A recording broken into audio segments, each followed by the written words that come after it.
So, hi guys, welcome to our 60th episode of Beyond Tea. And we love having you here. It's a little anniversary, I guess. 60 is quite a number. So we raised the I'm cup still wondering for how all do of you you. have so many things to say. So I know. And kind of having that we never actually repeat anything, that's quite something. Cheers, guys. yes. Ah, there you go. From Nepal Oh, it Dar. was a little thing. Yes.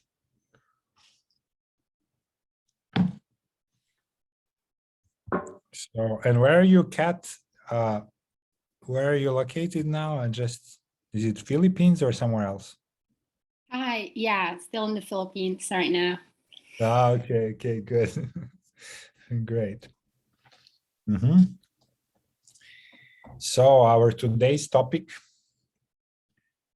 is actually something that is very kind of important for us. And actually, it has been flying under the radar for so long, and especially in spiritual community, this question. And the question is, do we really know what we know? So, yeah, we have learned so many things, so many different things, so many different techniques, many different approaches, philosophies, religions, paths, on our spiritual journey. The more we were on it, the more we have learned. And then the big question is being asked, how do we know that really some of it or any of it works? And how do we know that, some of these things that we actually now apply daily is actually helpful? And how do we know that it's actually maybe not harmful? And do we really know how the energy moves? Are we actually adding energy by doing something? Are we actually plugged into some egregore that sucks our energy out through what we think is the practice of generating more joy, happiness, balance, and things like that? So the big question is being asked, what of our spiritual practices is actually effective? What does actually work, and how do we know it? And this actually extends further out to anything that we have ever learned. But we will limit ourselves to spiritual teachings here because it is something that can easily be faked. We can easily be persuaded that something works. We can be, a little bit naive around those things because it's not immediately obvious that something had moved physically, and we might have a little bit of spiritual pride and say, well, something, I'm feeling something. I don't know exactly, but I'm feeling something. Well, the reason why we want to talk about this topic now is that we don't have any more time to actually spend next 15 years exploring whether our sense and feeling is going to become more reliable. So we might as well discern now what works and what doesn't. And that doesn't work, we really don't have time to spend to another 10 years of developing enough sensitivity to make it work. And worse yet, if we are practicing something that is actually harmful and draining our energy and area, I will give you some examples of those practices. They're all among us. They were all present in Ubud, by the way. The positive ones, the negative ones, and the ones that do nothing at all. Then we will actually reflect on each one of them. So to begin this topic, what I would like to ask you guys is to name and share one practice, one spiritual practice that you're doing, which you are absolutely sure in your life that it does work, that it has concrete consequences, and that you know for sure that it works for you. And I guess if you can think of something that you want to share, let us know, and we will also share what absolutely with certainty works for us. And this, we can start from there. Yes, Anna. What I noticed for me that always works is actually dance. I'm not sure if I can call it spiritual practice, but it is actually. So I noticed also in times where I was like kind of like stuck in some heavy emotions, I was able to like alchemize them through dance and then move through them like through the movement of my body, and then transform them so that joy could come in, and it always works. So I noticed that if I go to like beautiful dance event with like live music, maybe some drumming, I come back usually like really with like a lot of more energy and a lot of more like the upper scale feelings, so to say, joy, excitement, love, connection with others. So yeah, so for me, this dance definitely. Beautiful. Thank you. Yeah, beautiful practice, dance.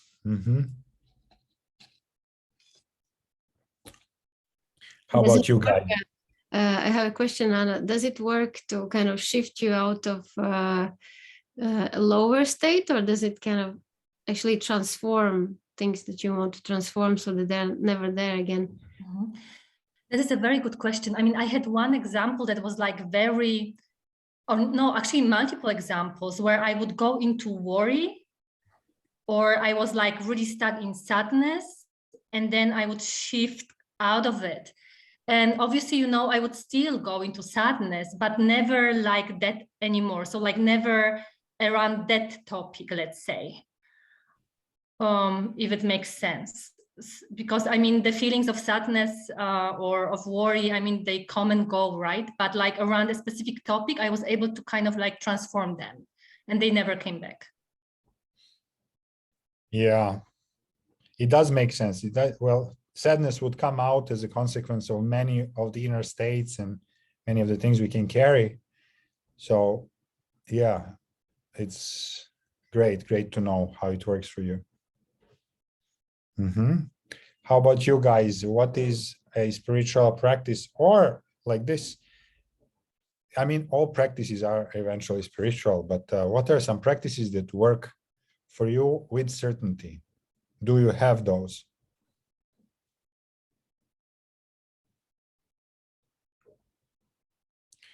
Yes, Eve. I don't know whether it's I don't know whether you can call it like a spiritual practice per se, but for me it's just finding equilibrium. I have tried on so many different labels and tried so many extreme ways, like I think guess what came to mind was like eating, for me, like as a practice, like eating a lot less, but still allowing the cake if I feel like it, but finding just a sweet spot of daily fasting, and but not extreme, but also allowing for treats, to enjoy the joys of being human, and sharing with Gaia as well. Food has also helped me find a real stable, healthy relationship with food that took me the best part of 40 years to find. And then seeing that play out in just about the way I live my life has really been, a big shift for me. So practices around conscious eating, right? Yeah, that's a good way to describe it. Yeah. Wonderful. Can you give a little example of what is the actual consequence of it?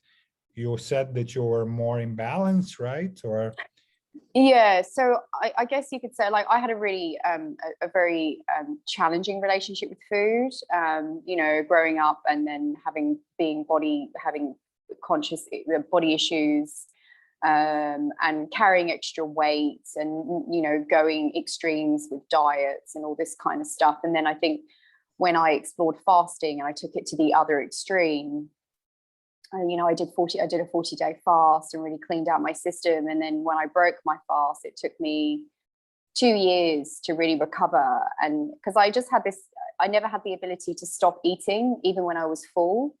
I was just empty. There was an emptiness that I couldn't fill. And once I went through the process of learning, well, unpacking my relationship with food and doing all that. I mean, the problem with spiritual practices, I think, is that there's so many parts that you're not even aware of. It's such a multifaceted journey to come into alignment that it's very difficult to even pick one, you know, because I think they're all relevant. But food for me has stood out to be a real shift. Like, I can eat now a meal and I'm full. It's like, I'm even now in disbelief that I can even feel full. I'm like, wow, like I've had one plate and I'm satisfied. And it's just so humbling, to be honest, because I know how hard and I recognize that this is a big issue for a lot of people. So it really can work. You know, you can really find peace with things. It's beautiful when it happens. Thank you. And actually, I do accredit some of your wisdom from that making a wish. You know, when you taught us to share some food, that was actually a real helpful thing in my journey with food. So when my last bite, I will consciously share it with Gaia, like when I'm eating. And that actually helped me. That was a big part of that journey, to actually give my last bite to Gaia to help me unwind any kind of issues that I have. And I actually pulled that wisdom out of your teaching, so what you shared with me. So I kind of adapted it for my own ritual in daily life. So Beautiful. Thank you. Yes, Giacomo.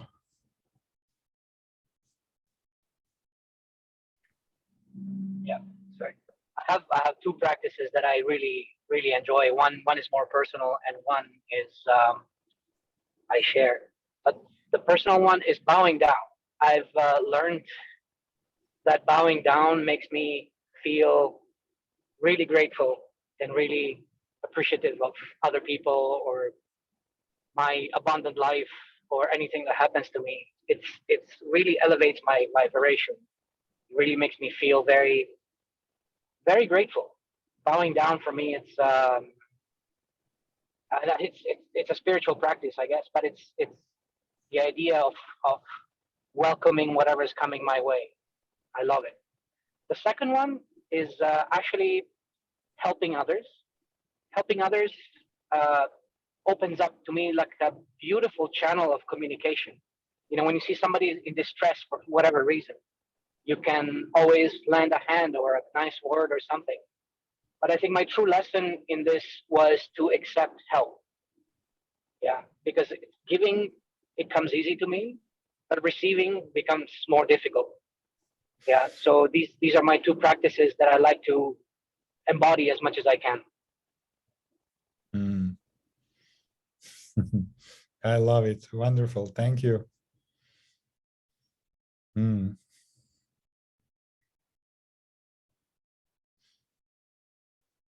How about you guys?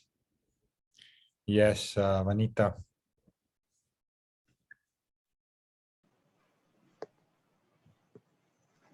Hi, I was just my spiritual practice. I have a few actually. So part of it is dancing is of course one of it, but I tend to have but my morning rituals, for example, will be going for a walk or meditating, going for a walk, doing some yoga practices, walking on the morning, then dancing can be part of it, playing the flute. So those are my usual, like a few of it. Sometimes I do just one, depending on the time factor as well. but usually at least the meditation is the consistent one, even if it's just 10 minutes. So for me, that is like a must. And then moving the body is the second must. If I can't do it in the morning, at some point I have to. If not, I feel so agitated. I think being a dancer does that as well, to me. So that's important, even if just going for a walk. And the other thing that I notice now is I'm like connecting a lot with nature. I mean, it's amazing. The past 1 week, last weekend, I spent a night in a forest, like kind of it's I want to say a recreational forest, kind of. But it had like a dance studio, and a whole lot of artists came together, and we were kind of doing like a jamming session like all throughout the night. It was amazing. So like we were taking turns going to sleep, and I think I couldn't fall asleep. And then I see this firefly coming out of nowhere.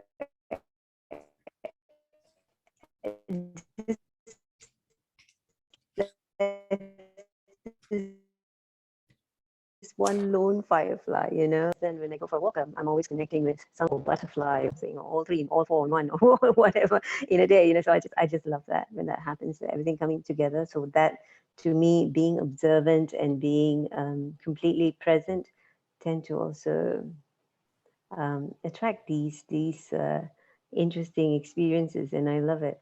So that for me is being present is a spiritual practice as well, especially when in the morning routines that I have, like going for a walk, for example, doing yoga, meditating, dancing, playing the flute, yeah, singing sometimes, yeah. Beautiful. Thank you. Yeah, beautiful. And how about you guys? Would you like to share your practice, one of you? Something that it works and you really use it and the consequences are very obvious.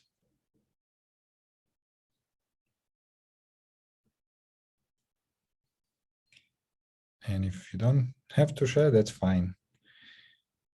There we have Zane. Yes, Zane. Yes, hi. So I wanted to say that for me, always working, because I know how it shifted out, that after work, I have more energy than before when I start. Then it means it worked. Or always works some alignments if I remember to use them, because sometimes I just forget all the tools if something happens. That's the problem. Yeah, something like that. I love that. Spiritual practice working. And knowing Zane, that working often happens actually in the garden, in the nature, with plants, yeah, always in touch with nature, with food. Yeah, beautiful.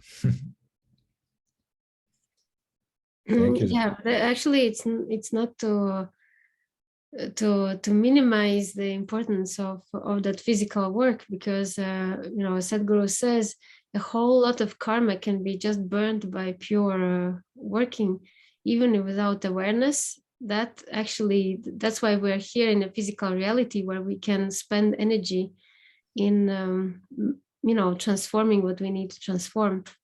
So it's it's very important. And cleaning, me too, I have those episodes of manic cleaning, which actually then clean something in my head and in my system, and I can, when I'm stuck and actually doing the drawers, papers, cupboards, cleaning under the sink or dark corners, and it inevitably shifts the reality to more lightness and clarity. Yeah.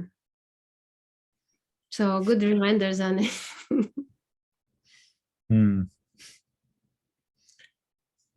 And Anna, did I see your hand up? Yes. For me, watching sunrise. That's the thing that always helps me. It's always a totally different download and emptying everything. And at the moment, I'm just giving everything to the sun, even all the tools what I have learned. And maybe the sunrise goes there too, but sunrise at the moment is the thing what keeps me going. Well, one thing that we know gives life. There's no question about it. Wonderful. Thank you. Okay, so it looks like we have all shared. Well, we can also share what works for us and never fails. And one of those things is the daily prayer of my world is beautiful. That works at any time. It actually, it reconfirms the desire of how I want my reality to be. And given that we are living in a holographic reality, and that's not to forget that we're not caught in somebody else's scenario. We're creating ours. But if we forget that we're projecting our reality, then it is more or less what it is. Different pulls on all sides. So affirming how I want my world to be always reshifts that timeline in accordingly. It obeys, actually the reality obeys my wish of how I want it to be. And then alignment exercises work always for me, for anyone across time, different countries. They always work and instantly. Alter ego dissolution technique works. They never come back. It shifts permanently parts of our being. And and with the other techniques that actually have come from a personal channeling, some mudras and other little tricks that never fail, and I can always count on. And they have brought a permanent shift in many areas of my life, for example.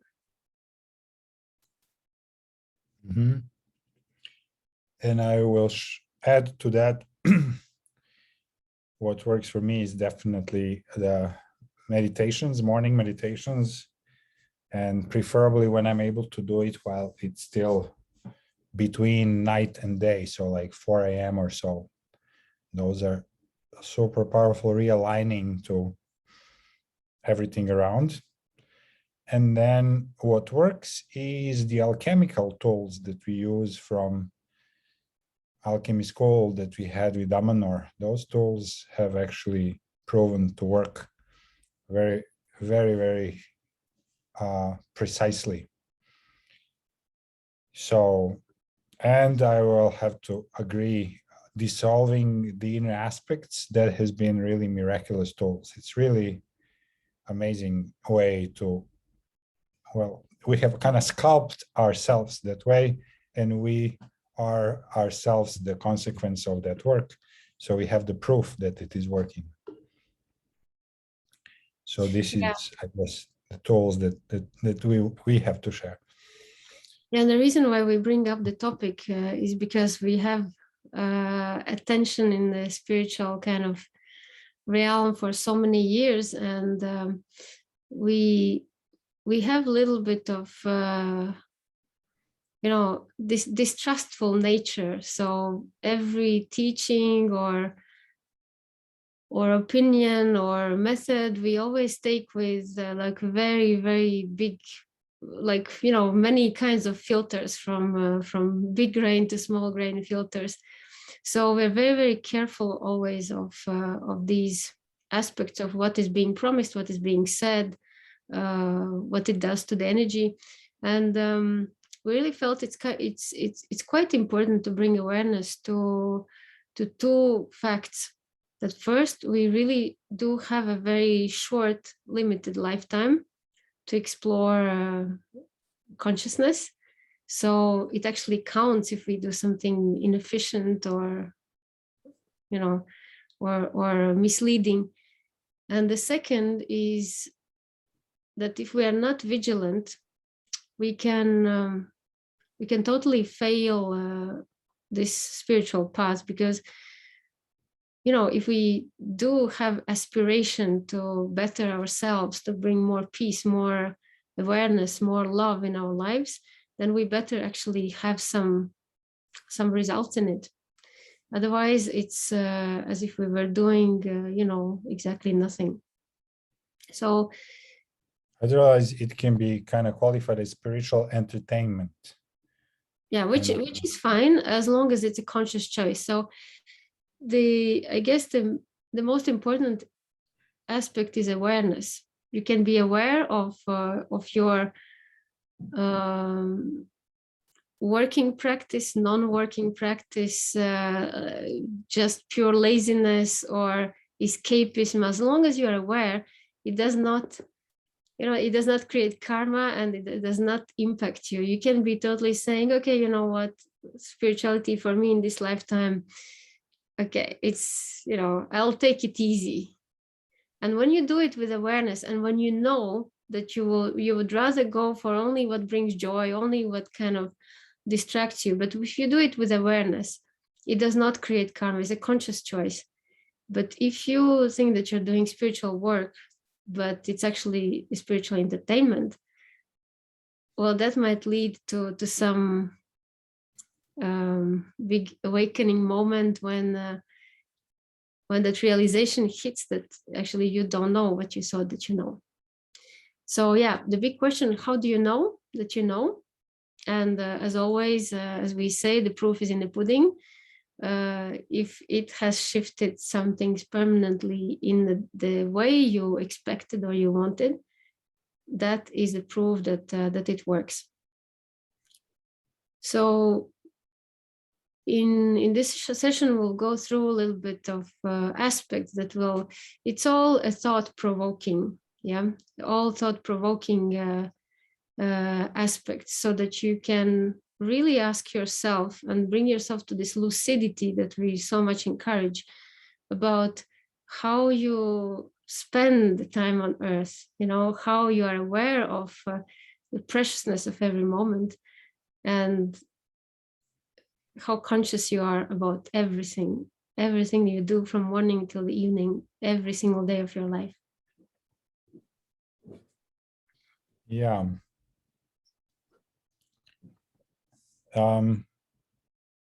So there is obvious danger actually in kind of investing time in learning something and investing time in like practicing your technique, practicing whatever has been taught, and then kind of developing that false inner security that I know what I would do in this situation. Because the main danger of that is that then we never actually, for example, let's give a concrete example. Let's kind of suppose that we believe in the theory that, if there is some sort of violent act coming our way, we will be able to meditate ourselves out of it.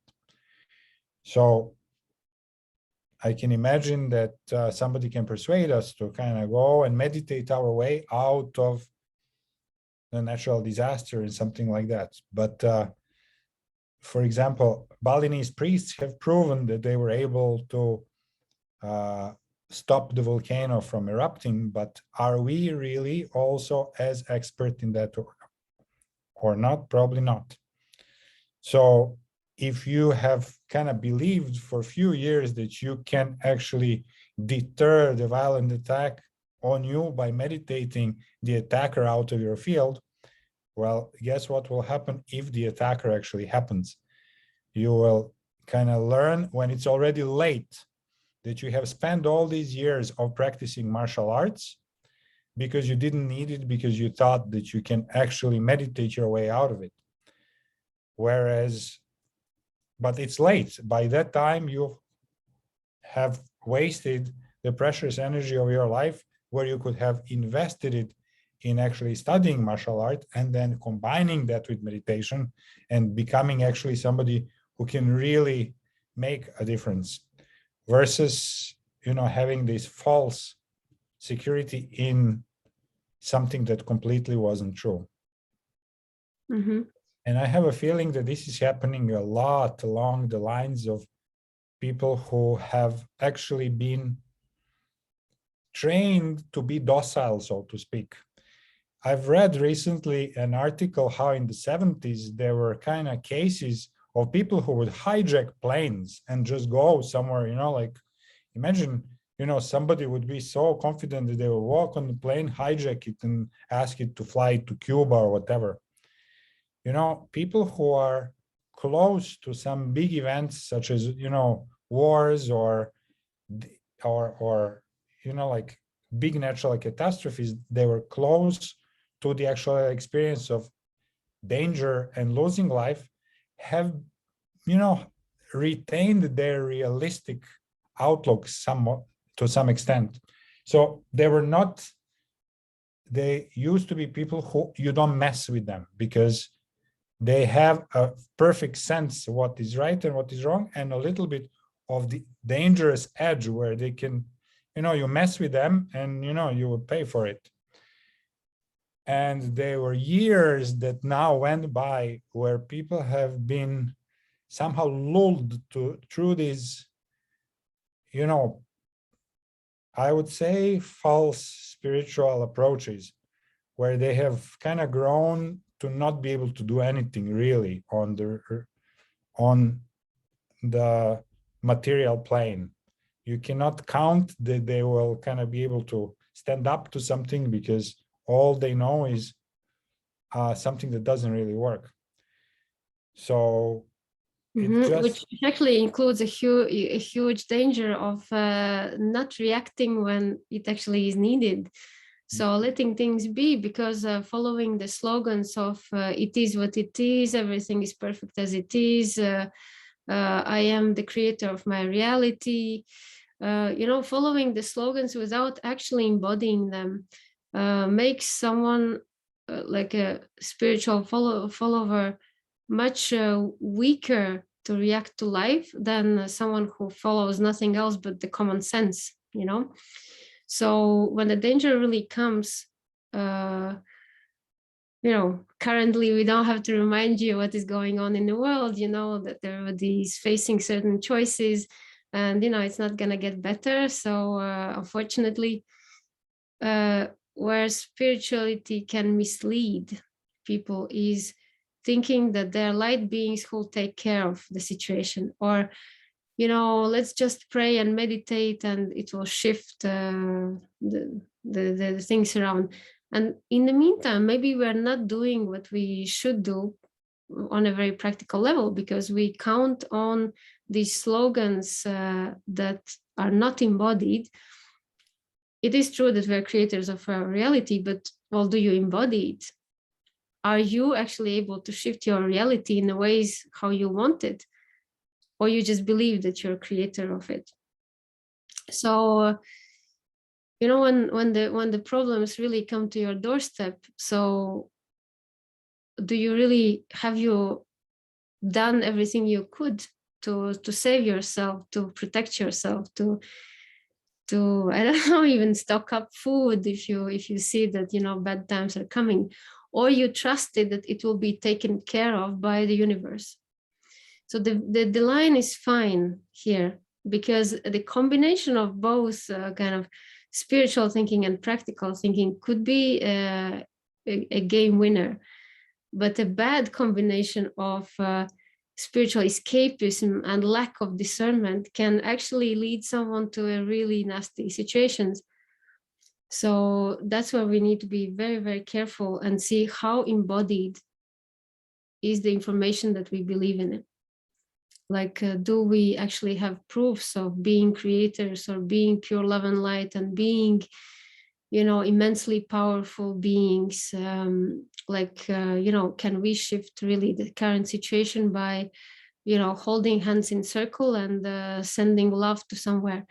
So can we, and this is why we have to be immensely lucid, because, what's about to come is going to require every bit of our physical and spiritual attention. So this is the high time to become very lucid of what really is your knowledge. What do you What know works and really what doesn't. how to do? Yeah. Can you really meditate yourself out of pain? Can you really meditate yourself out of fears? Do you know what to do if you know, something happens to your family? How is your intuition doing?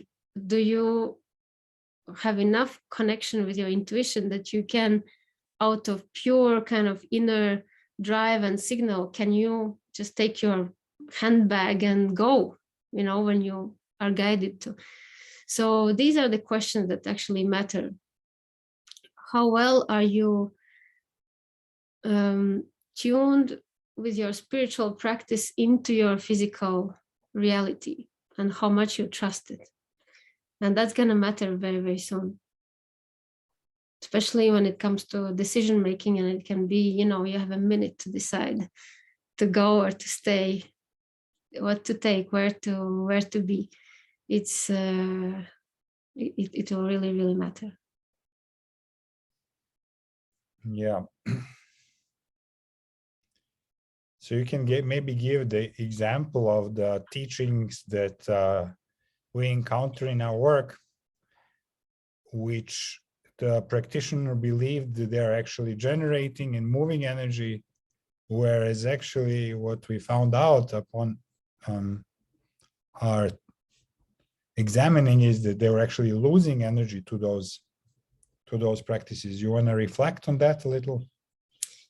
Yeah, so you know that there are like immense wide variety of teachings, and I've been approaching them with a very, very, very critical eye. I don't believe anything until I see how the person who teaches that walks his talk, how they live, how they deal with things. And you know, but that has probably saved me from getting into some yeah, damaging practices. But what I have encountered is people who have come to me in deep trouble, in deep emotional, physical stress. For example, a woman who was following well, a very particular Buddhist teaching branch, which is manipulative and straightforward evil. But of course, you know, they put the Buddha in front, the yellow color, accepted that, you know, the sign of swastika, yeah, the wheel of fire, except that, you know, I opened the page to see what the teaching is about, and first thing I see is that swastika is actually turned to the other direction. So, you know, not in a clockwise direction, but in the opposite one. So the Buddhist attributes turned the other way around, with like specific requirements of meditating, you know, like Muslim prayer a little bit, like 4 or 5 times a day, specifically oriented with the guru's image in mind. So all ingredients of a completely kind of mind controlling practice. And the person so comes and says, well, I got the cancer, and you know, the plan was that she thinks that her practice can help her heal the cancer just by, you know, kind of meditating out of it. And so she asked me to examine what is the cause of this cancer. So what does it mean in her life? And unfortunately, I had to see that what caused her cancer was her practice. And that was a huge shock and revelation for the person, because they sincerely believed that the practice gives them life force, where actually, if you just look at it with completely, you know, just common sense, you see that there's a guru, there's an obligation to send energy to a common kind of vessel, that you are threatened if you are getting out of the system. So you have to be initiated. It means energetically hooked to the system. and you're like absolutely persecuted and threatened energetically if you detach from it. So it's extreme. It's very difficult to get out of these kind of situations because there are many energetic ties and laws broken. And when a person realizes that she has been sending for good 10 years energy to a manipulative system under the guise of Buddhism, and what she got back is all her life energy so sucked out that it actually caused the physical cancer destruction of the body. So how do you turn back from there? So to avoid these harsh moments of awakening to the truth, it's always good to observe with those very critical eyes. How is the system built, especially when it's a big teaching? The Indian guru lineage is all that we hear about, the tantric something. So I think the best position to adopt is that I don't believe that it works until I see everyone who is involved in teachings till the source of it and how they live and what are the requirements from your part. Are you free to come and go? Do you need to be energetically initiated to receive, something?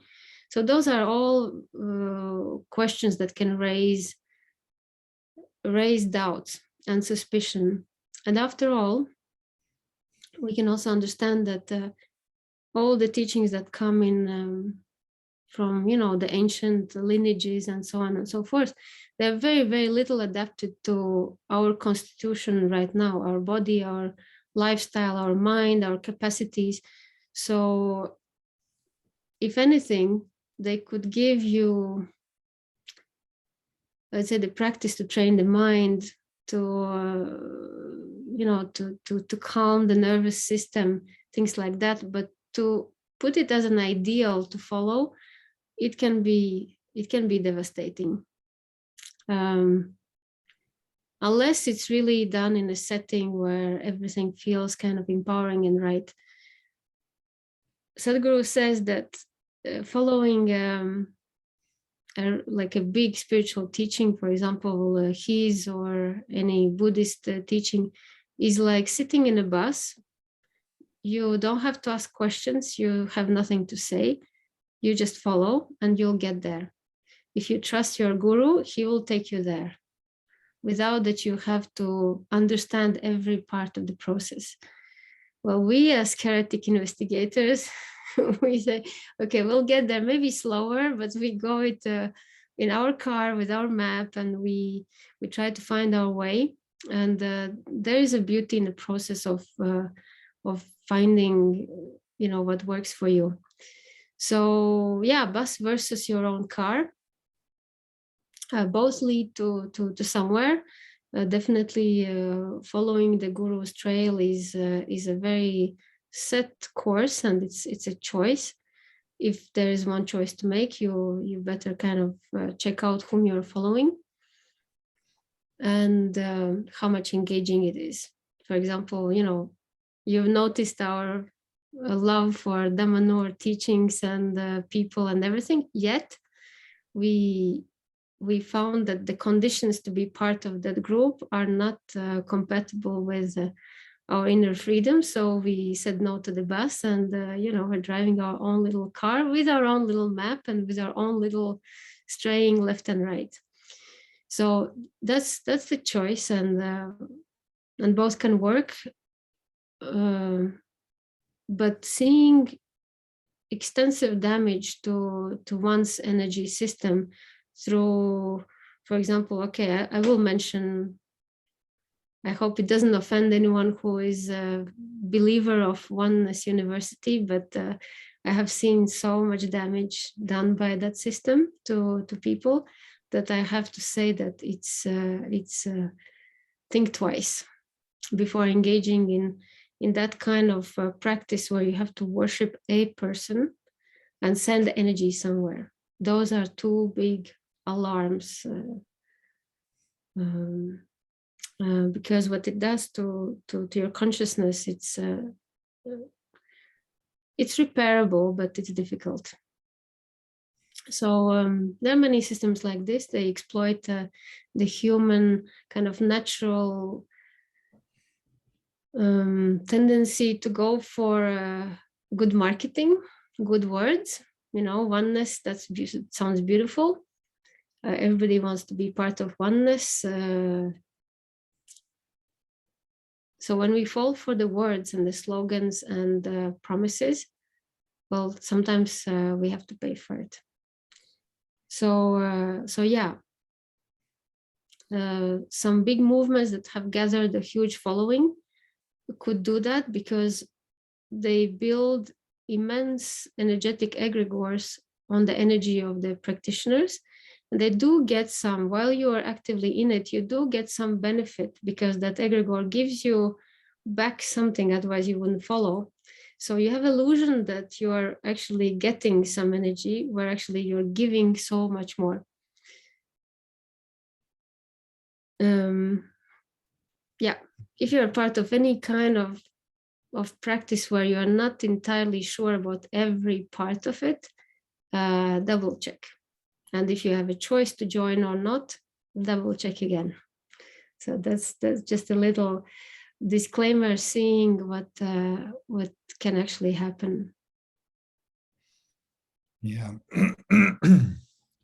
So the bigger it is and the more public it is, you can kind of know that it probably is not entirely aligned, because there are many interests which would be against something like that becoming truly successful. So we can be pretty sure if it's very big and very public, that it's also mostly wasting our time. Especially if it engages. So the key point here is initiation. You know that the Indian gurus, they all kind of require initiation so that the energy of the lineage can work through. There's a truth to it. So let's say half and half. Half will lead you somewhere, half will lead you nowhere. But without the initiation, you stay the master of your journey. And I think for our kind of Western constitution and sensitivity, it's much more compatible. Well, I wouldn't kind of decide which one is compatible or not. For some people, the initiation has been very important, because if this is really somebody trustworthy, if the guru is trustworthy and it's a deep connection that one feels that they want to pursue through the initiation, there is this possibility the channel opens, that something energetic and mystical gets transformed passed from one generation to the other, so to speak, from one member of the lineage who fully embodies the teaching to the one who is not yet fully embodying, but is about to actually seriously pursue that journey.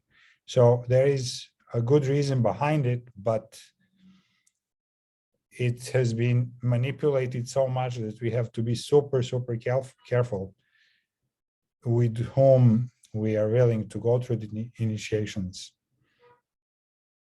Yeah, and to check out the kind of marketing arguments of what what is going to bring.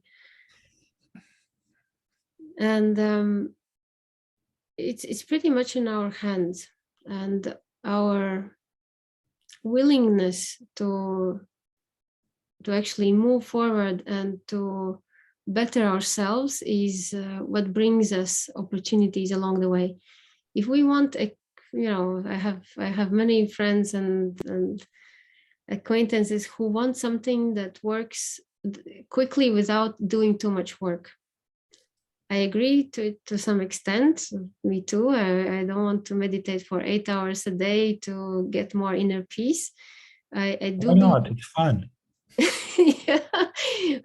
Well, the lazy nature of the human being actually tends to do less but which actually, for example, for me, my, you know, a little bit lazy nature that I don't want to sit and meditate for 8 hours pushes me to be more efficient and to find ways how to ship things without such a lengthy time, because we've been given intelligence and other kind of tools to build, to get to the same result shorter and faster. So we have more time to also enjoy.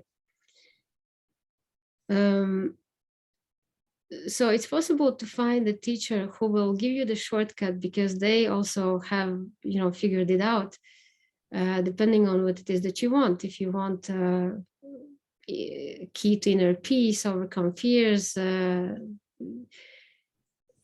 you can go like to a specialist doctor, someone who really knows what he's doing. And when you want to absorb some teaching or method, you have to find the most integrated teacher that you can find to receive the knowledge.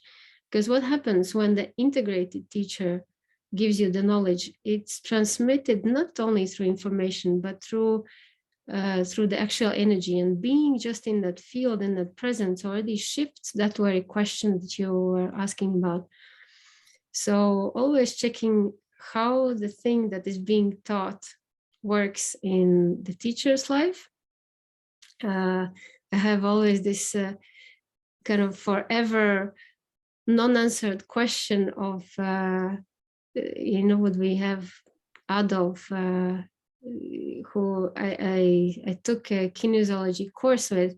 So wonderful being, aligning people's, you know, craniosacral energy and everything, but so desperately bad shape himself.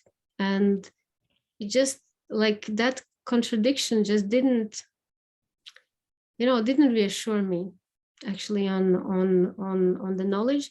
Something that does not work for the one who is teaching is a not embodied knowledge, not integrated knowledge. It's, I would say, more of an information. So when you do, for example, like Giacomo Qigong with a certain person who has integrated the system in his presence, the knowledge happens on all levels. And it's not just an information, it's really a knowledge. So sitting in a guru's presence sometimes requires even no words. It's happening in so many other ways. So we have concrete example of that, that sometimes what comes through Pepe comes very much not through the words that he's saying, but through just being in his field. This is anyway, for me, one of the examples of that. You know, the person can speak about something completely different.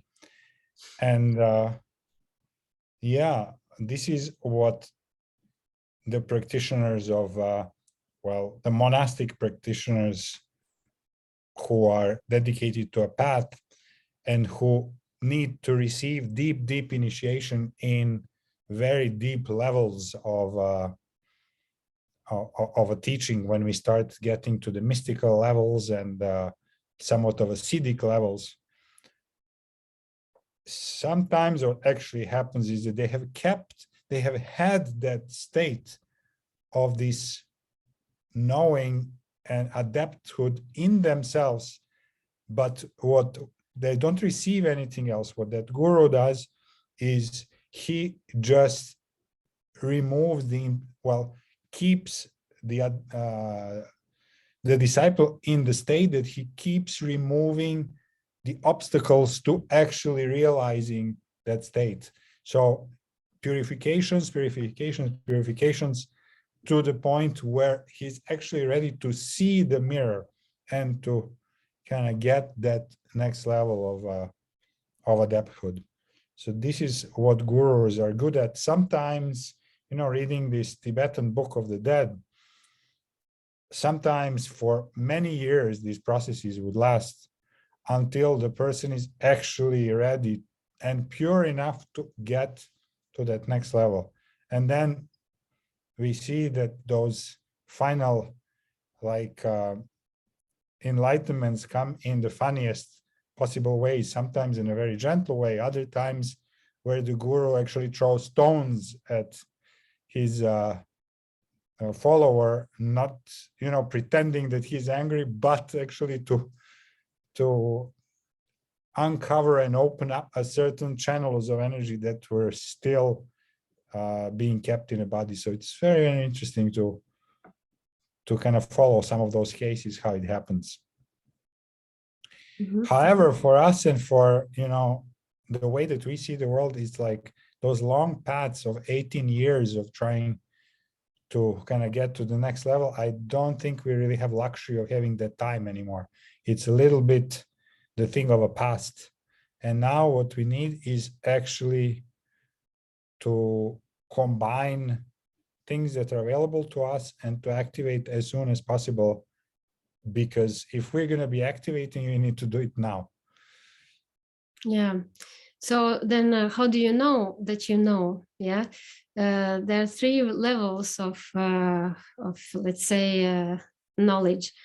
The first one is information. Information is something that you have heard and it stays as, some possibility in your field. Then there's a knowledge. And knowledge is when you actually have experience that information. And then there is actualization, which is the state that you fully incorporate, embody, and live that knowledge. And it's not even, it's so much part of you that it's not even a question. For example, information would be if you know that there are people who can go into the cold water. Well, this is my case. I know that there are people who can go in cold water, that they can, withstand cold. But for me, it's at the level of information. I know it exists and I know it's possible. I have seen, Vittorio who can do that. But in my reality, it's an information. Knowledge is that, okay, I know there's a Wim Hof who does that to people, teaches the breathing, that they can go in the bathtub. And I even know how, I have seen that, what are the steps of the breathing. And I have, kind of tried that breathing on myself, unsuccessfully. I know about tumor breathing. So then my knowledge about withstanding cold is that I know of what consists the breathing to be able to withstand. But I don't have the actualization because I'm completely incapable of doing that, because my mind is is so resistant and just throwing me off the project. Where actually in Vittorio's experience, he has actualized that fact, and it's a no doubt. He actually just did it in -2. He went into the water in Nepal and didn't flinch and was the only person of all Indians not screaming and not running and not panicking. So embodied knowledge is when you know it's possible, you know how to do it, and you actually do it. Until you reach all three stages, you can't claim that you know how to do it. I'm very sure that even though I know the 2 more breathing steps and Wim Hof, everything, if I fall in cold water or if I am locked outside in the snow, I won't be able to perform them because I haven't actualized it, before. So for everything that you think you know, you have to see, are you actually able to do it when you have to do it? Yeah. Let's say you know all about how to breathe yourself out of fears. You know exactly what you need to do. You know how to alternate the nostrils. You know the whole protocol. Can you actually do it when the fear strikes you? That is the question, and that is the only question that actually matters. When it comes to using your tool, can you even remember when you're hit out of balance? Do you know what to do? When someone dies close to you, do you know what to do? So when we are looking at things at that embodied level, this is where we can see the difference between someone who has integrated spiritual knowledge and someone who doesn't, or who doesn't have even, you know, any kind of idea and is pure panic and fear. So this is where we want to really receive information from an integrated teacher who will bring us to the point where we can, on our end, integrate that information. For example, you know, those of you who are with us in Death and Dying course with Pepe, so we dwell in the theory about this, but at the end, what we want to know is to extract from the teacher his embodied knowledge of being intimately connected to his own death of, you know, very loved ones, and to receive that that possibility that we will all also know what to do when the moment comes to deal with death, for example. So we shouldn't ever mistake information for knowledge, because that's the biggest pitfall. We think we know, but when we have to apply it, you know, we don't. It's about, you know, for example, conscious communication, that, you know, very popular. You know exactly what you need to say, but when you're triggered in a relationship, you forget all about it. And you say exactly what you usually say, and not what you're supposed to say nicely, yeah. respectfully. That's a good You know? example. Yeah, we had as our clients people who had been on conscious communication training. And they were barking at each other as as everyone else, blaming, pointing fingers, and all that. So, yeah, accumulating information without turning into knowledge and without turning the knowledge into embodied experience is pretty much as if you didn't have it. Because what makes us different from, let's say, people who have spent that time, you know, drinking, having fun and partying, is that, you know, we should be able to react differently. If we can't, that means we have entertained ourselves in our own ways, but we haven't attained the embodied knowledge. Same goes for food. If we know all about the healthy eating and we're still kind of, you know, having extra weight or challenges around it, that means that our knowledge about healthy eating habits is not embodied. It hasn't landed. We haven't overcome all the steps to ground it in the actual reality, as Eve said. But when it does happen, you can never kind of forget. It's there, you know, it's for life. It's there, It's your and it will be state, there. natural state. It's embodied. It's a part of how life revolves out of it. And non-embodied knowledge about like healthy eating would be, you know exactly what you're not supposed to do. You know what you're not supposed to eat. You do it anyways.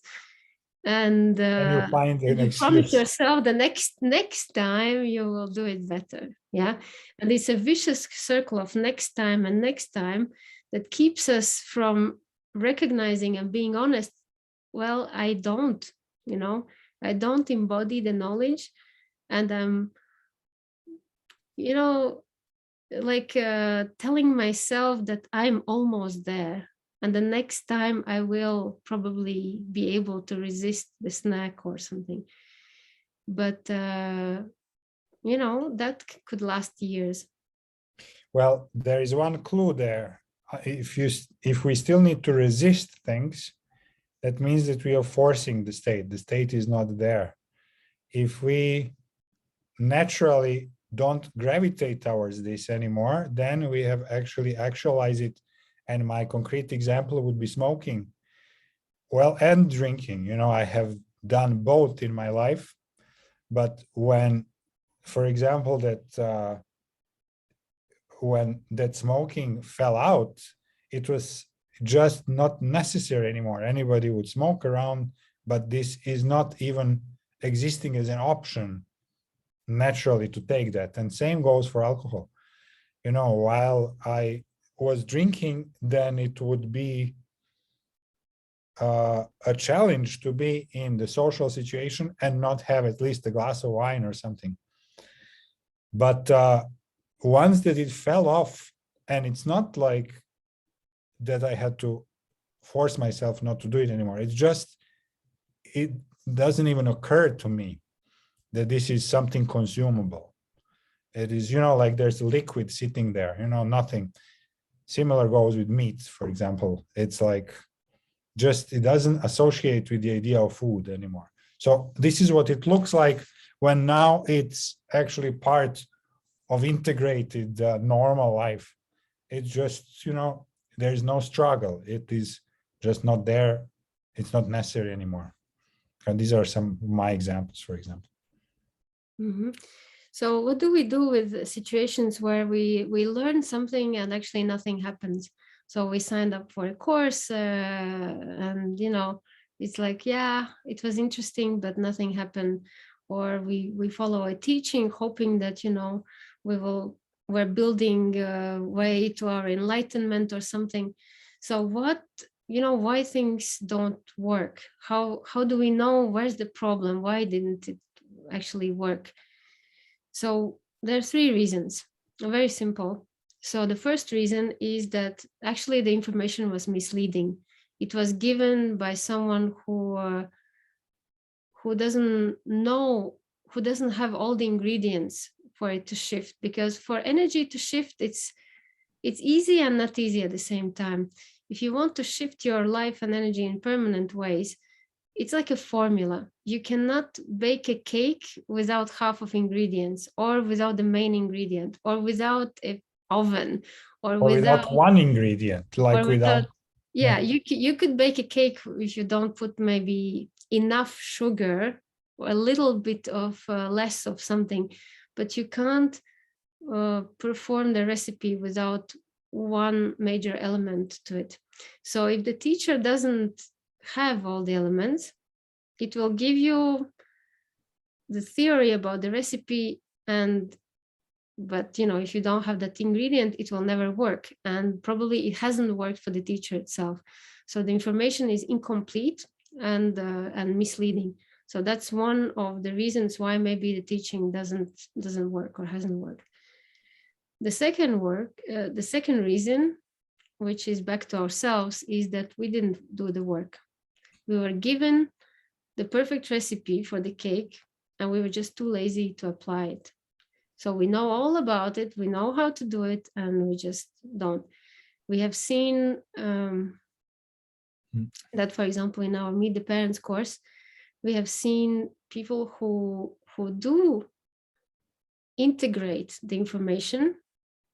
They have performed miracles in their relationships and shifted everything, you know, really in tremendous ways. People who have glazed over the information and not integrated the key elements, they're still where they are, in spite of being very close and just not you know, doing the exercise or doing everything till the end, doing it thoroughly. So in that case, of course, you didn't do the work, so you can't expect the result or the shift. Yeah, even You might know it, but without doing, actually performing it, that knowledge is inactive and nothing really shifts, even though you know what is supposed to be done. So, yes, that is something to check. Did I do the work? Did I actually kind of integrate it in my system? And did I practice what I needed to practice in order to, you know, maybe with the first time baking the cake, you might not be successful. If you do it 2, 3, 4, 5, 10 times, Zana is doing beautiful one kind of chocolate fondant that never fails, because she has done it so much that it's just like she knows all the tricks of it. I would try to do it. I would fail, you know, I would fail in the first 1, 2, 3 times unless I do it enough. So not much mystery there. practice, practice, practice, and paying attention. If you have the right recipe, it's Providing that the recipe has all ingredients. Yeah. yeah. And then the third The reason, go third ahead. one is that actually your subconscious is blocking the change. Subconscious is pretty much inflexible part of yourself. This is what destroys diets, good intentions, running in the morning, being consistent, because subconscious mind is preserving its territory of status quo, non-changeable. It's very threatening for many aspects. Many aspects can disappear if you change, actually. So they're fighting for their existence. So your inner world is full of defense, and sometimes the best teachings are the least popular because they actually threaten to bring change, and subconscious doesn't like to change. So then unless you bring in alignment your conscious mind with your subconscious mind, and you open to the teaching with all your might, plus you add the work, without these three elements, it will just not happen. So yeah, when we talk about the guru, real guru, he's there to perform and kind of inspire and push you when necessary to do these three things. And when we say purification, it means to either nicely or beat out of you the inner aspects that are resisting to leave and open up for the real change. That's why that guru was throwing stones at the end at his disciple, because those were such stubborn inner aspects that they needed to be cast out by stones. So sometimes it's like that. Difficult.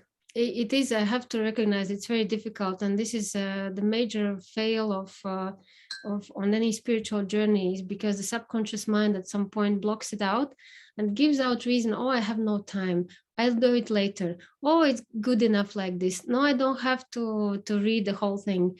Yes, I'll practice, I'm almost there. So it's very creative in giving, those kind of explanations and reasons to make you lose time. So if you don't catch it, postponing and telling you that you'll start from Monday or from New Year or something, it can take years of I think I'm doing, yeah, because it's fighting for every minute of non-change, I would say. So being very kind of aware of your own kind of inner resistances and understanding. So are you resisting your own change? Could it be true? And what can you do about it? So we have found our little way around it, because naturally it's not going to go away. Pure willpower, not everybody has such a willpower to overpower your own kind of subconscious resistance. It's actually very difficult. And for those whose design does not include the tremendous willpower, it's very difficult actually to win in this battle with your own subconscious.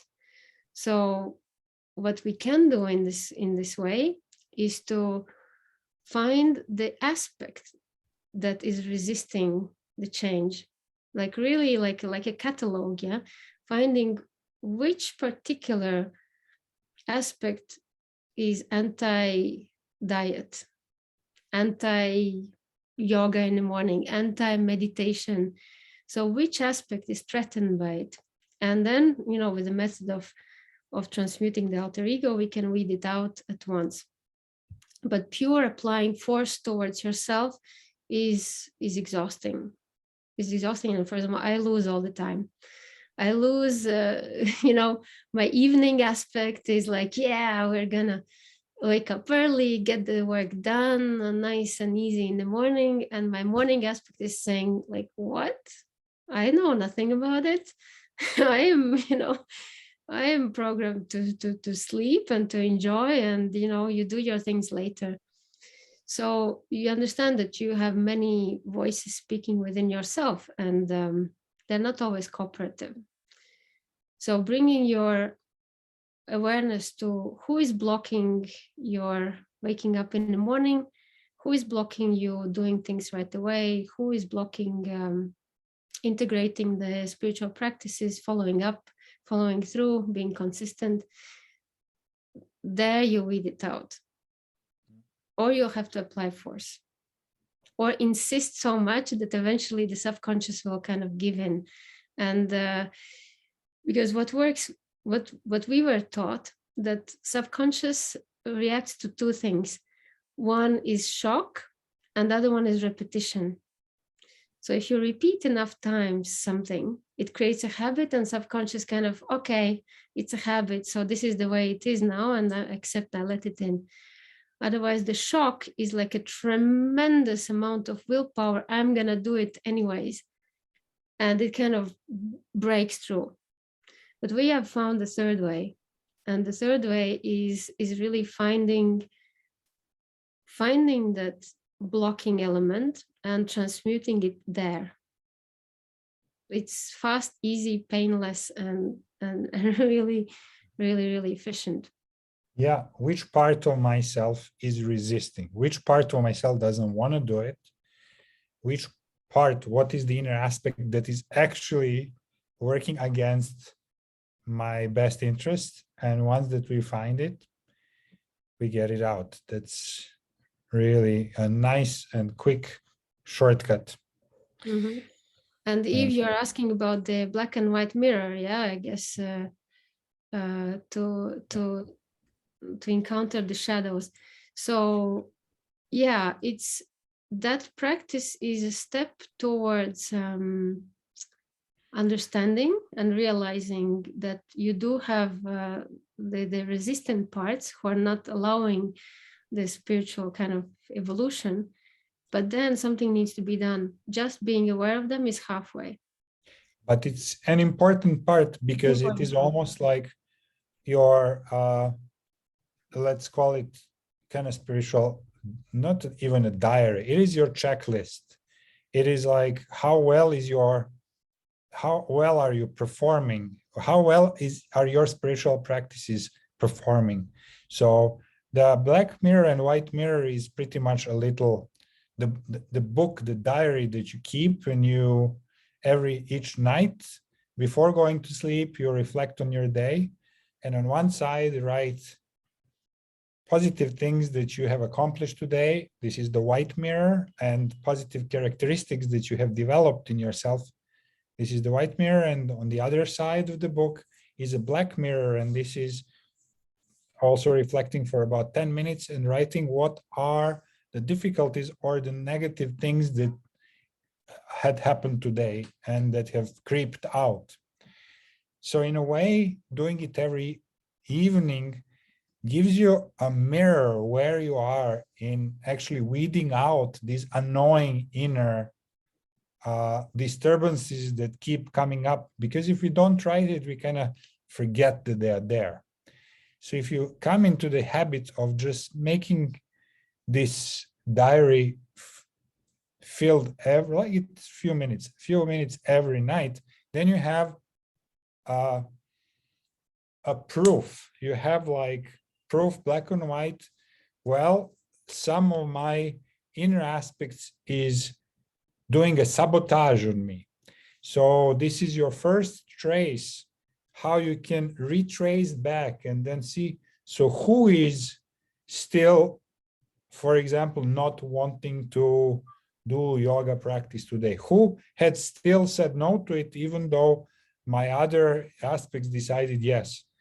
So in that black mirror, you will have a clue what are the repetitive patterns, and you will try to actually make those black mirror items over to the white mirror side, and they will become your strengths, because once that we have weeded out the actual person who inside of you who is saying no to those things, the bunch of black mirror items could overnight not have a need to anymore show up there. So you will be able to quickly advance on your journey. However, old style would be to go one by one and force yourself through the force of willpower. And this is the old way. This way works only when all of the situations in your life are positive and uplifting. So you are actually muscling yourself up, although you have non-paying passenger in your body still kind of running part of your life. So what we want to do is to actually get out the negative aspect with all of its habits. All of the habits will automatically fall out. So you don't have to rely on your willpower, because your willpower will fail you the moment that you had a bad day, or the moment that your cat got hit by a car, or, you know, whatever happens to throw you out of this, you know, super pumped up state. Everything that was done by sheer willpower will stop. Mm-hmm. And So yeah, it's a great reminder to understand that, for example, you can shift yourself. You can know how to shift yourself out of laziness or out of emotion or out of sadness, but you cannot work like it's very inefficient to work on an emotion. It's very inefficient because it means you're, you know, plucking the leaves of the tree. You need to go down and see who is holding the emotion. And there are a number of inner aspects that could be holding that one particular emotion, but they're not millions, so it's very doable. It's between, you know, depending on how strong it is in your life, is between 1 and 8 inner aspects that are living through that one emotion and perpetuating. So it's worth actually the try to go and get out the aspects that are holding this part of reality, instead of systematically trying to shift out of the end result, out of the emotion or the behavior. So it requires short focused attention to go down to the root and change it there, instead of pulling it on muscles and sheer willpower for whole life. Yeah, that's why we asked Anna at the beginning, what did you do with the dance practice? Did you actually shift the emotion, or were you able to actually shift out the underlying cause of that emotion, which could be held, as Evia says, among 3 different inner personalities?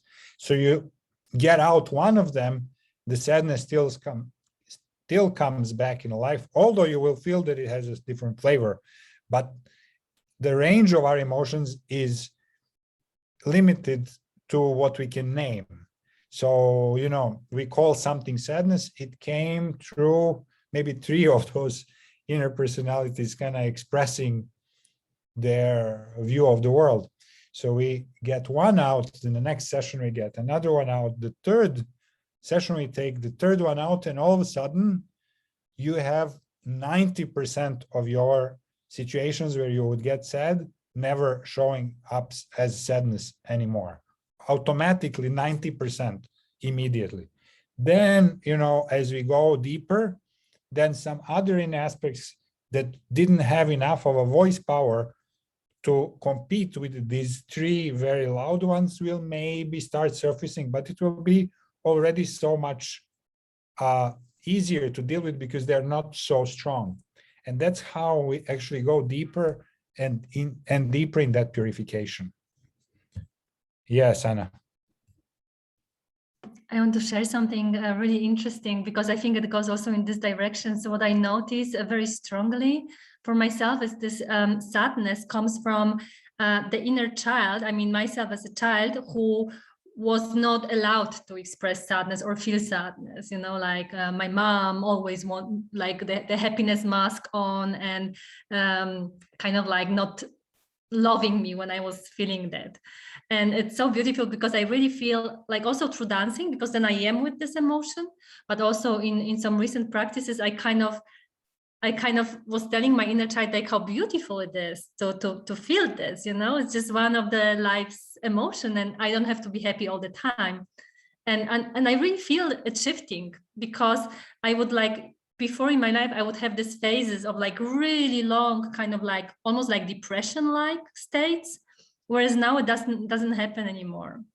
So I mean, yeah, that's what I noticed with this element, inner Mm. child. Yeah. Yeah. Well, that is a proof in the pudding. Yeah, we kind of, this is a very common notion, the inner child, and it works for many people to work and build awareness around the inner child. For us, it's somehow, well, having done the pure energy work, really shifting the energies in the body, has shown that inner child is somewhat of a concept. Those are parts of ourselves that we're trying to negotiate with, where actually it's that even that inner child, we kind of, and that's where I'm just putting it out there. I don't want to destroy anybody's kind of view on inner child. I'm just putting it out there. How do you know that that inner child is one person? How do you know it's not like 30 wounded children there? How do you know that you're talking always to the same inner child? Because those inner aspects that we're working with, and it really, really works, they have been, of course, they are children because they have encountered the emotion that they were not able to deal with, and most probably it happens in a childhood. And then another one. So the question is, if you're sure that it's only one inner child, you can engage in dialogue with. But most probably there are many. There are many, and they're not looking for reassurance. They have popped into existence following like a traumatic experience. So all they want is to be reabsorbed back. They want to they don't want to continue existing actually as a kind of, wounded child that got temporarily recognized and relieved. They cannot exist by themselves.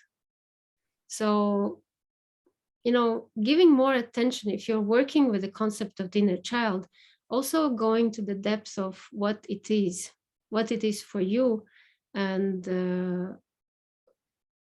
always monitoring what is the change when you work with inner child on the practical level. So Pretty much. Yeah, sorry, Avi.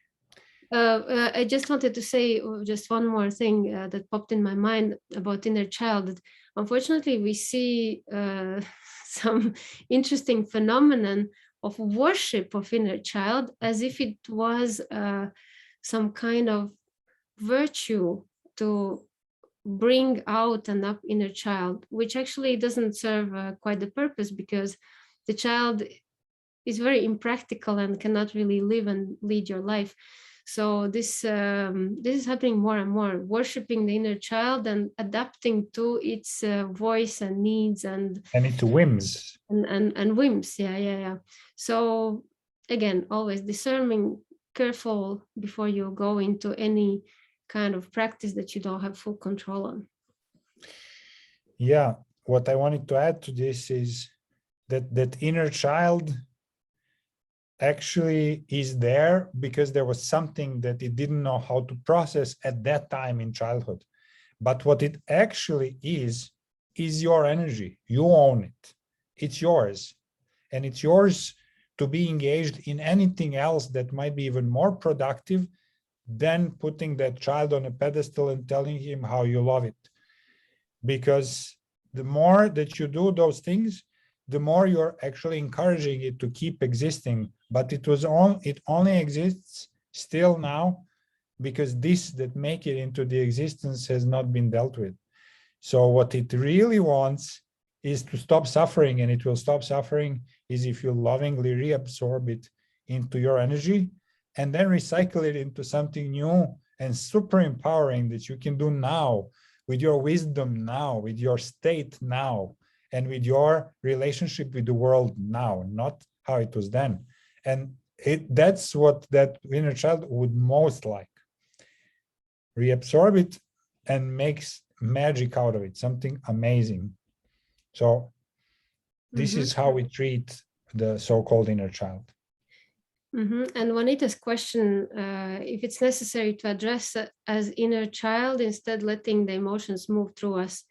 So that refers to the beautiful lecture that I heard this morning from a Buddhist woman. And she said one of the main reasons why people join Buddhist teachings is that what do they want? You know, enlightenment is kind of, okay, maybe, you know, that's like a second goal. But what they want is to be able to gain some control over their emotions, some control over their mind that throws havoc in their lives. Because in spite of everything that we know, when emotions come, I mean, you know, it's a tornado. There's not much you can do. You're taken into the emotions, spiraled in and out, and you land back, you know, when the emotion has gone through, and you constate, okay, once again, I was not able to catch myself before being kind of hijacked by the emotion. And what creates emotions? Mind. Mind creates emotions by interpreting and labeling the situation as something. And emotion is ready to back it up with power.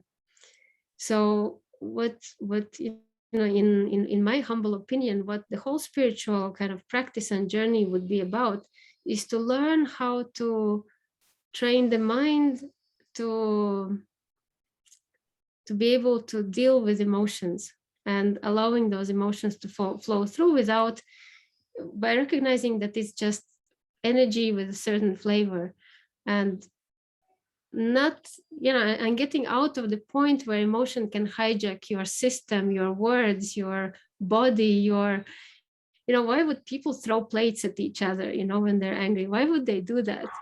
If you ask anyone, do you enjoy throwing plates to the walls, or do you enjoy kind of yelling at your children? Nobody would say, yes, I do enjoy, this is what I do on Sunday evenings. No, you do it because you can't control it. So that's where all spiritual teachings are coming in, to give some kind of tools. How do you get ready for these emotional outbursts and kind of prevent them or turn them into something? So this emotional energy can be turned into huge creativity, or for me, it's, you know, I have learned to consciously harness the emotion when I feel it rising. Then I'm super productive, and something that would come in as frustration would come out as I have unweeded the whole garden, or have chopped the bushes, you know. So it's an energy. So we have to be grateful for this energy that somehow freely comes to us, but the mind tends to kind of label it and then shoot that energy that could actually chop the whole garden. Could be directed very unproductively to the poor partner, you know, that's or throwing the plates, or something really, really or even worse, in the doors. mind and in the body, and in more and more thinking and more layers of analysis. Yeah, or swallowed and creates psychosomatic reactions. So I had to really agree agree to this Buddhist practitioner that why the reason why we get into spirituality is because we're tired of being swayed by a combination of mind and emotions. Yeah, and it makes our lives very prone to suffering and all kinds of, you know, unexpected, undesirable effects. So when, of course, when you're aware of them and how they travel through your body and what kind of emotions you're most prone to, it's already halfway. It's already halfway, and I don't think we have to stop feeling emotions altogether. We just have to be smart enough to redirect them in some more productive energies. Yeah, actually part of that Buddhist Vipassana meditation practice is about learning how to map whatever you call emotions to where they actually are, where you're sensing them in the body. So once that you actually have a map of what you're sensing through the body, we can drop completely all the words that explain them, because the words were just the crutch to the mind to deal with what's actually happening.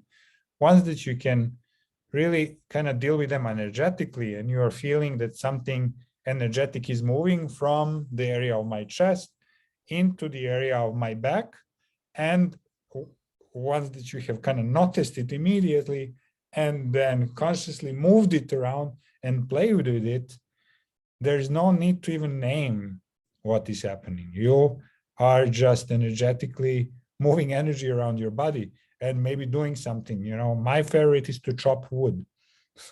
This is what I like to do. This is actually even kind of totally resulting in inspiring energy after that. So yeah, we don't really need to call them anything. It's just energy, and mind gives the label and directs it. Yeah. So if that's why we are getting into spirituality, because we're tired of being swooshed around by our mind and emotions, then it makes pretty easy. If that's what you want, then you have to find the best integrated teacher who can teach you how to deal with fears, emotions, and mind combination, and stick to it until it brings results, and until you are able to snap out of automated reactions, until you're no longer hijacked.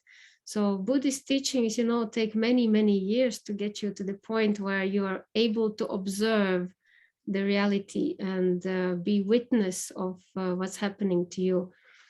But methods are available to deal with it much, much, much faster, and to bring a permanent awareness on our patterns, our ways of functioning, and really snap out of this helpless situation Being through hijacked. the awareness that we have. Yeah. And especially knowing that this impermanence of our beings makes our time very precious and valuable. So as Sadhguru asked, so what would you like to experience, joy or anger?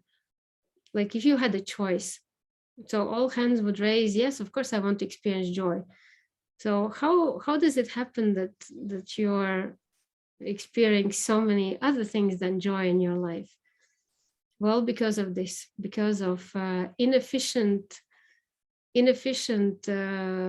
methods of dealing with our human nature, so to say, and the nature of our mind. So if these things were taught at school, we would be a very kind of a successful society. But because we're left to somehow find our way through, well, we are where we are, and anyone who promises you to give the method of transmuting emotions, bringing more inner peace, getting in touch with your power, etc., etc., you have to see how do they deal with it themselves. Well, Buddhists obviously know what they're talking about. Yeah. Two hands up, Bella, and then Eve. Hey everyone, good morning. Sorry for being off camera most of the time. I was waking up still. But I really agree with this notion that, like Vittoria, you said, chopping wood, right? I think it's about the fact that we've gone so far away from our body's natural design that's supposed to experience all kinds of stress, emotions, and we've become so sophisticated with our, neocortex, like you said, Evia, we connect our emotions to some we interpret it in some way. But in reality, if we were able to just tap into the more primitive version of this emotion, which is, you know, the sensation of it. Like, what am I sensing? Where am I sensing it?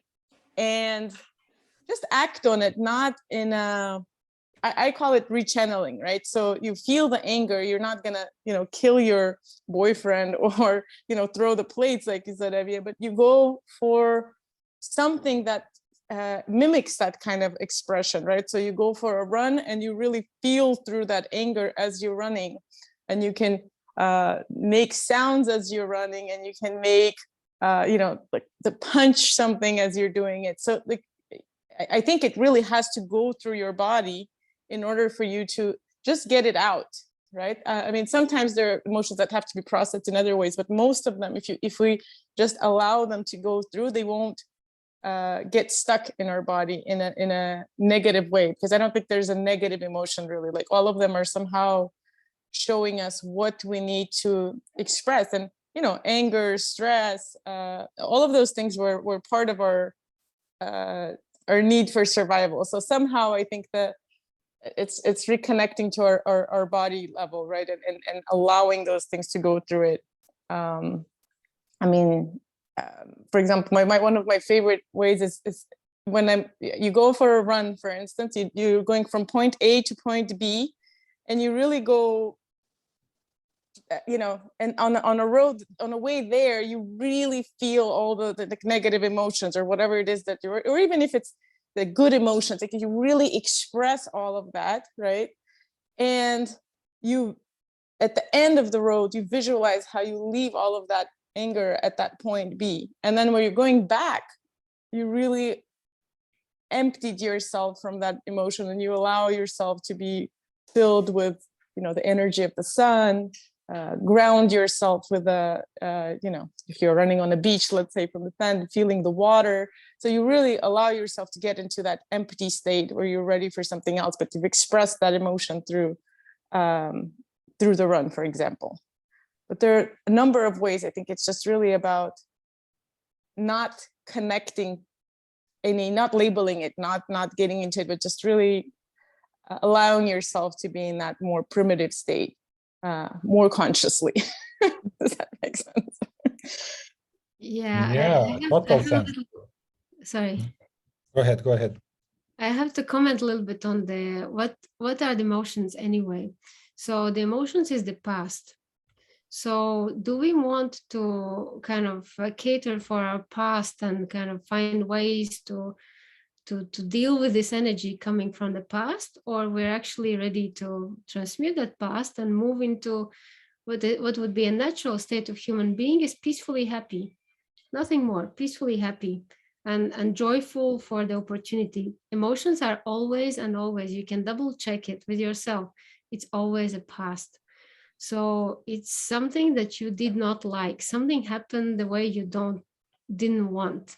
Yeah, it's always associated to likes and dislikes. There can't be an emotion that is not linked to I like, I don't like, I wanted, I didn't want.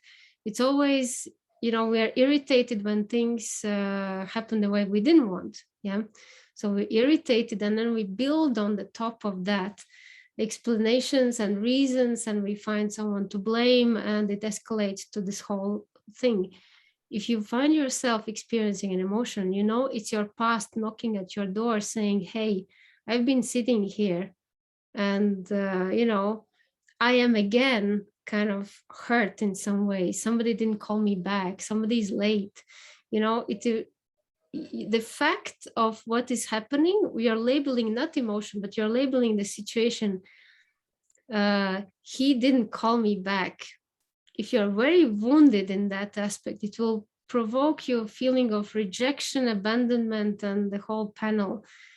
So something that happened to you in the past actually triggers the emotion.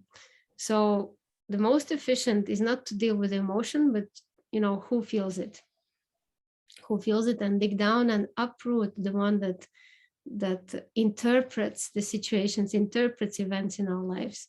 so that if someone doesn't call back, the automatic question. And then I know you, Bella, you are very kind of sensitive to that. If someone doesn't respond your message, you would think they didn't like what I said. Yeah. Right. And you would, and emotion comes with it. If you I think didn't you're right, Evia, but like if you can consciously prevent that from happening at that stage, that's the best way to do it, of course. But if you're already feeling it, then the chemicals are already in your body, so somehow you have to get them out, right? So that's to get out. Exactly. You're right. You have to get out the chemicals, but once the storm is over, you take a mental note. Okay, let's see who felt it. You know, who felt irritated, who felt abandoned, who felt insecure. Oh, maybe they didn't like my message, you know, who felt that. So of course, once the process is on, it's on. There's no doubt about it. Get the best way out of it. Yeah, that's what we mentioned is, do we process the emotion or we process those inner aspects who have caused the emotion to be there? And Eve, you wanted to add something. Yeah, I was just, we've been talking a lot about Buddhism today, just seems to be coming up. And I just thought I would share a little cute, funny story that I was in that sort of spot. My emotional reactions 7+ years ago were just so extreme. And I think Buddhism was probably what got me off the starting block. And I had this amazing teacher. She was an ordained Tibetan Buddhist nun based in Australia. And she had worked with some of the major key Rinpoches in the lineages. And she went pretty global, and she was working with prison inmates and bringing the teachings of the Buddha into really extreme hostile environments. And I will never forget the story about how one of the inmates who had been working with her for many years was so proud of himself on this one particular afternoon because he had been emotionally triggered by his cellmate.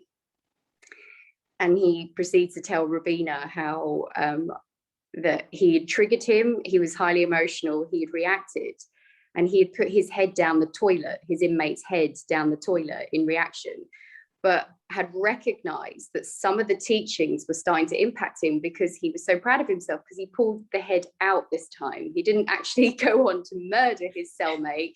He'd actually managed to use the information that he'd been studying all these years with her, and he pulled the head out. And I think at some level, I think what you're offering, you know, with the ability to self-reflect and recognizing the wins, you know, even if they're subtle, that's worthy of kind of recognizing, acknowledging, because I think you see the value in continuing with the work.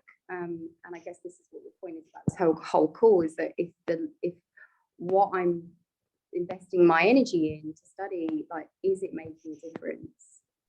And if it does, it's certainly worth continuing with. And I'm not there yet with my emotional reactions. I'm still right in the middle of it. And it's really coming up a lot, actually, maybe because I've added more stress to my life, so I'm seeing myself. Something is happening with your mic. If you can just move it a little left, right. Okay, it's happening. Yeah. Yeah. So yeah, it's an ongoing journey. But yeah. But I thought that was a funny story. You know, recognize your wins. You know, it's not always glamorous, but maybe next time I could, you know, we could pull the head out of the toilet and not, you know. It always makes me smile. It's a great example of what could be meditation. It's all meditation. Yeah, meditation is observing oneself. So a guy actually taking his inmate's head out of the toilet is a form of meditation. It's funny when we reflect on that, but he had actually caught himself and corrected his reaction. So There you go. It's one of the techniques. We can name that technique if we want, meditation technique, toilet technique. But yeah, the point is that we are meditating all the time. And how do we get better is that we try to stay in the state of observation 24/7. It's really, we always have the little observer who is actually amazed by the richness of what we feel. Every emotion is an interesting field of observation. What is happening to me? Look how the energy is moving around my body. It's so amazing that this is how I interact with the world. And then let me kind of dissect it even further and see kind of what is involved in that. It's almost like a dance. So the way towards more awareness is more observation. And that's actually getting deeper into the journey, is observing more. Yeah. And so that's your criteria. That's your very simple answer. How do I know that I know? Is when the situation comes and you don't have to say, oops, I did it again. Yeah. When you're able to say, wow, I did not do it again, this is when you know. When you learn a method of getting in a cold water and you can actually get in a cold water, yes, you know, it has landed. When you can not yell at your partner or children, yes, you have done it. When you cannot hate someone for being arrogant or stupid or lazy or slow, yes, you have done something. And really try to find ways that bring you to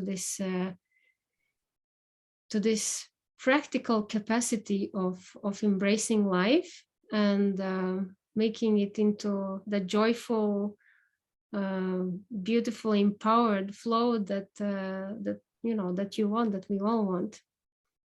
And I would just want to share one last example. Since we're in the Buddhist examples, we watched a beautiful documentary about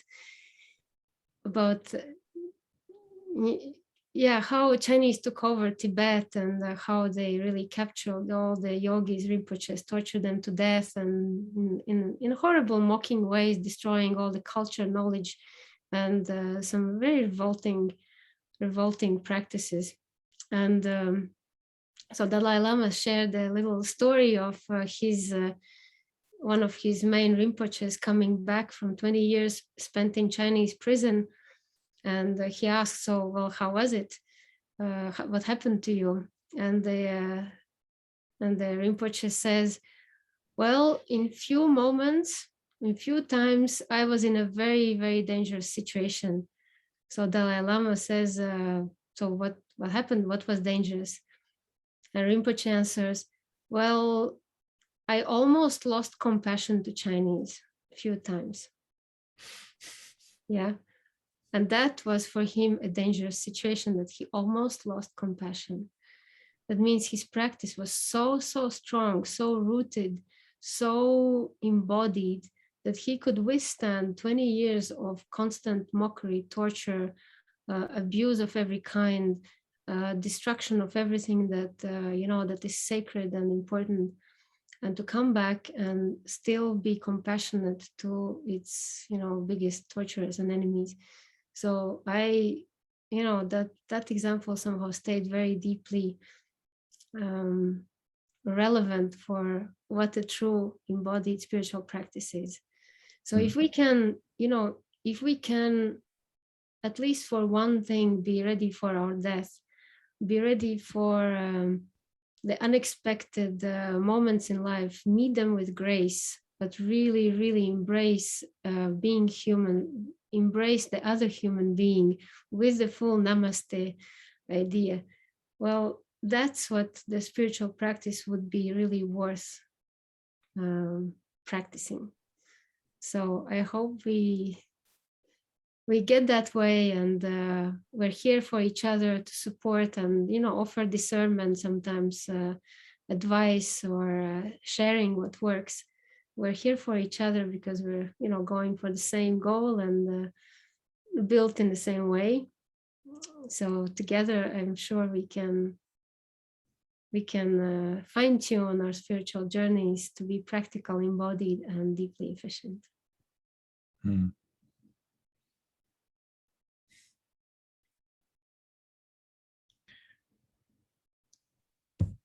Kat, does this question still stay active, or this story that Evia shared answered your question? Yeah, that answered my question. So thank you. Okay. Yeah, we don't like, the worst thing to do is really to swallow the emotion or not express it. Once it's in a tunnel, as Bella said, once the chemicals are on, they're on. So that's it. You have to let it out.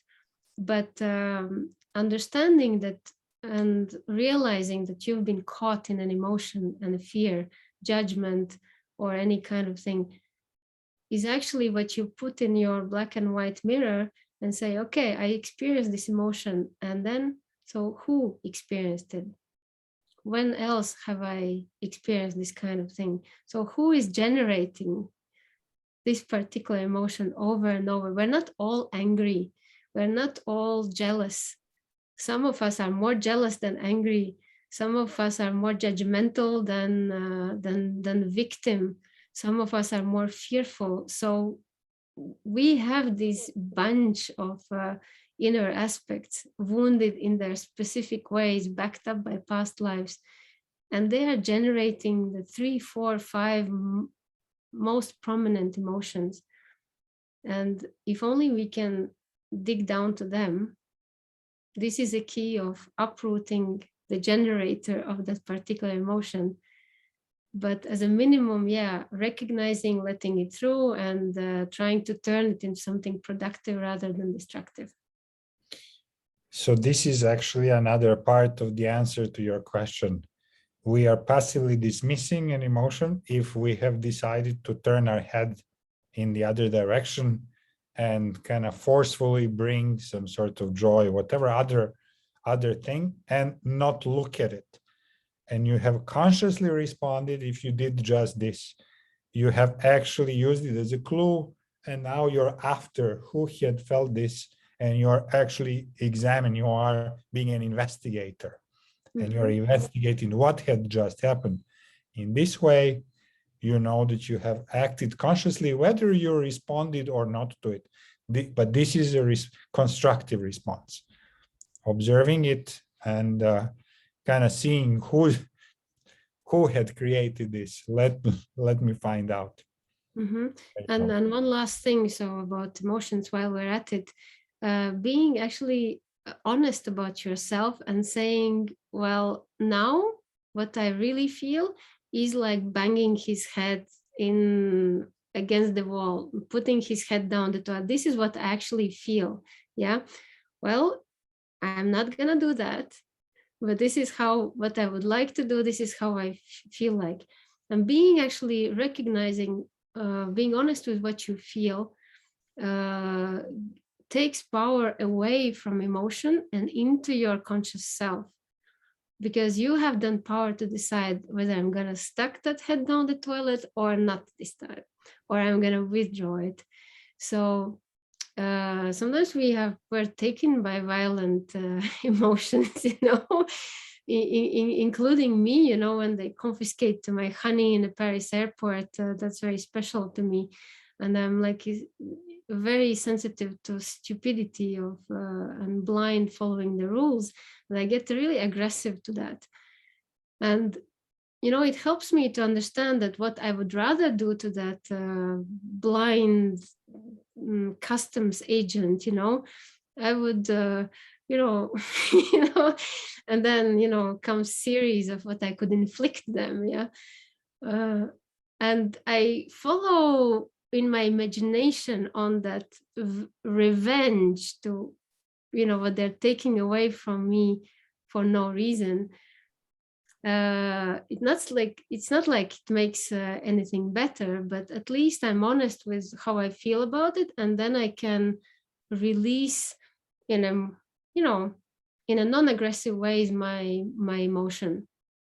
So, and the next time, then I'm, you know, more prepared to face ignorance. Although I still, that's one domain where I haven't found a solution that works quite yet. But owning what you feel and having the power to not act upon it.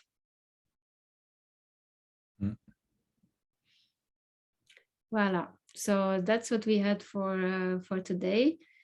So for anything to shift in our reality, we need to bring the conscious and unconscious mind together in cooperation, and being discerning, vigilant, and efficient and practical, because we do not have that much time for something that doesn't work. So we personally only keep what works, and whoever wants to benefit from the library of what works for us, more than welcome anytime. And you know, keep doing, keep sharing, and keep building your personal Tool set. toolbox. Yes. Okay, beautiful ones. Big hug. Thank you for being here. And we see you next week.